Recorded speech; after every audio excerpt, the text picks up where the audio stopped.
Hello. So it is Sunday, December 17th. I read 9 books this past week. 9? I read 9? 9. I read 9. So we're going to talk about those.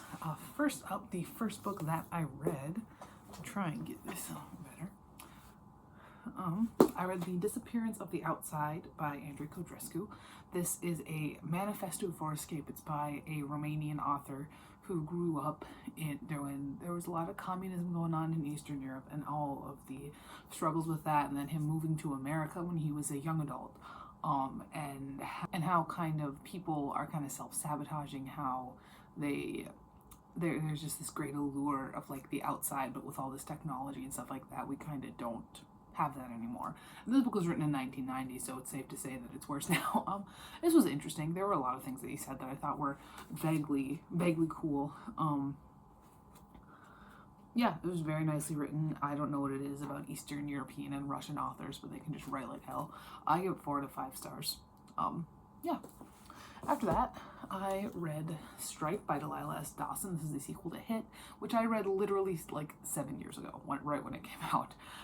But this series is a dystopian series in which this credit card company kind of takes over the United States because of everybody has so much credit card debt. And what it does is it kind of enlists these people as assassins, drafts them.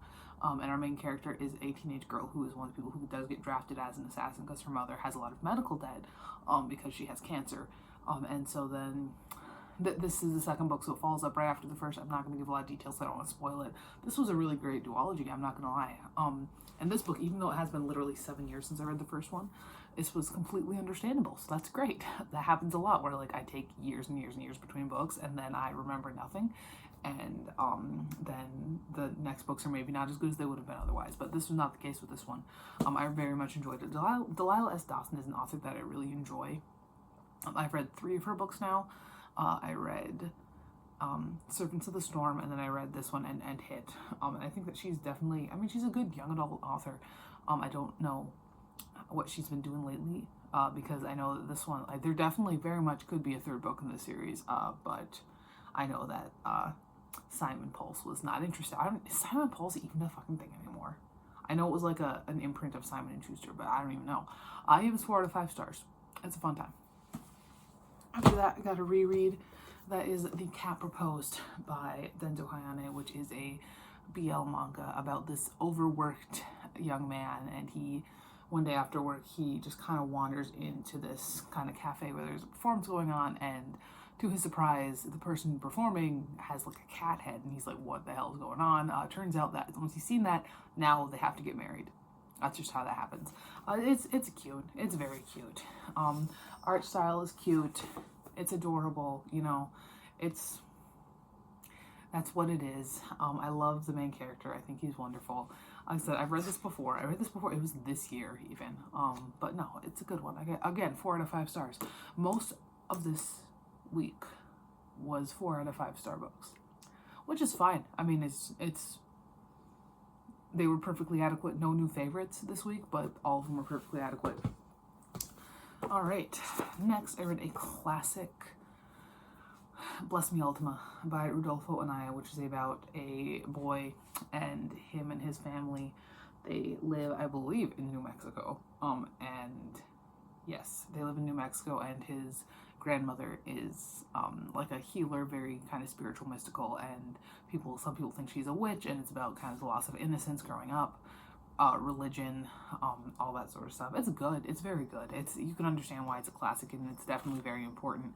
It wasn't really my thing, but it was very good. It was very heartbreaking at times. It was definitely quality literature in kind of all ways. And again, 4 out of 5 stars, because it was good. I enjoyed it. It was great. Objectively speaking, a good book, but not really my thing. So far. After that, so I finished a Bless Me Ultima at school, and I didn't have another book, so I grabbed one off of in my classroom library, and that is Positively Izzy by Terri, Libenson, which is about these 2 girls. One of them, she's very kind of brainy, and that's really all she's ever been, and the other one is just too crazy, too wild, and she's really good at like acting, but not much else. These books are just good middle grade literature. That's all I have to say about them. 4 out of 5 stars. They're graphic novels, mostly graphic novels. So we got this, but then we also have a little bit more text here. So there's that. After that, I read probably the worst book of the week, and this is it's the only reason it's not the worst book of the year, which is Left Behind, for sure. The only reason why this one's not the worst book of the year is because it literally took me 15 minutes to read. It's Life Lessons by Robert C. Savage, and these are just stupid little platitudes, and I do not have the bandwidth to deal with fucking religious platitudes, and I just hate every single second of it. It's just so stupid. Like, this is something that you would see like in the entryway of like a Lutheran fucking church, and I know this because that's the kind of church I went to when I was little, and I'm just so fucking sick of it. 1 out of 5 stars. After that, we've got another entry in how many adaptations of like the polar bear Norwegian troll queen fucking fairy tale can we read this year? East by Edith Pattou. This is better than Sun and Moon, Ice and Snow, or whatever it was called, because you can tell that one was written by a Mormon. This one not so much. This is an adaptation of the polar bear troll queen thing. For those who don't know that fairy tale, it is a Norwegian fairy tale, and basically the troll queen takes this like human prince and turns him into a polar bear, and if the only way he can not be wedded to her is that he has to get a human girl to come with him and then sleep next to him for like a year without her trying to look at his face and stuff like that. And inevitably she will look at his face and then she'll have to go and rescue him. This was better than Sun and Moon, Ice and Snow. Definitely kind of a wintry fantasy situation. This one was definitely also more rooted in reality. Like, it was very much historical with a lot of fantastical elements, obviously. So like, this girl is from like Sweden or Norway, probably Norway. It's definitely Norway. And she goes to France, and then they go to Greenland and stuff like that. So it was cool, and the author did use the older names for that. So like, France was Franck and stuff like that. So that was fun. It was okay. Like I said, it was better than the other one. It's not my type of book, but it is also, I do appreciate about it is that it is young adult, but it is, it's content-wise, I could give it to a 5th grader. So that's great. That's awesome. 4 out of 5 stars. After that, I read, speaking of books I can give to a 5th grader, Brown Girl Dream by Jacqueline Woodson.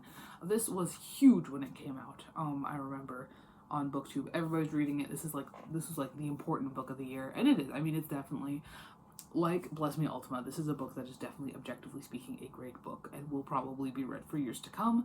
You see all of these National Book Award winner, Newbery book, Coretta Scott King Award, like all sorts of awards on the front here. This is basically a memoir in verse. It's a middle grade level book. It's about Jacqueline Woodson growing up.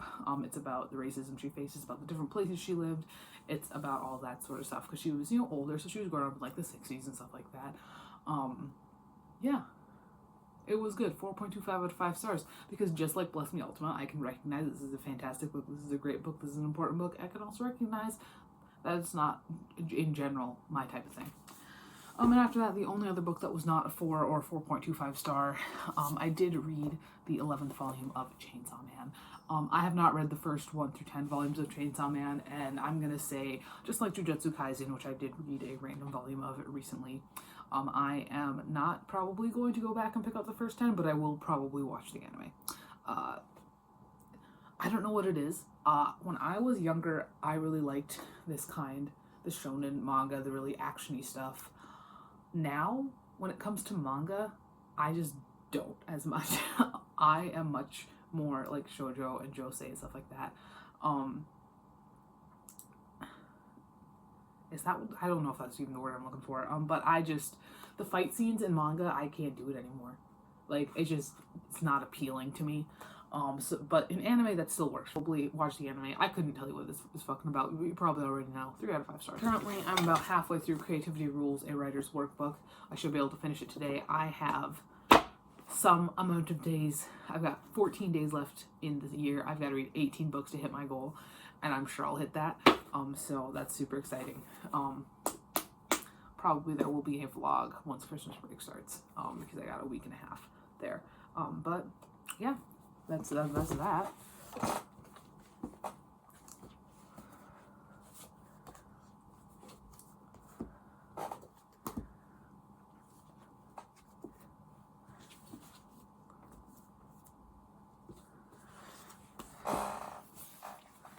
So yeah, these are the books I read this past week. That is all for today. I will talk to you later, and goodbye.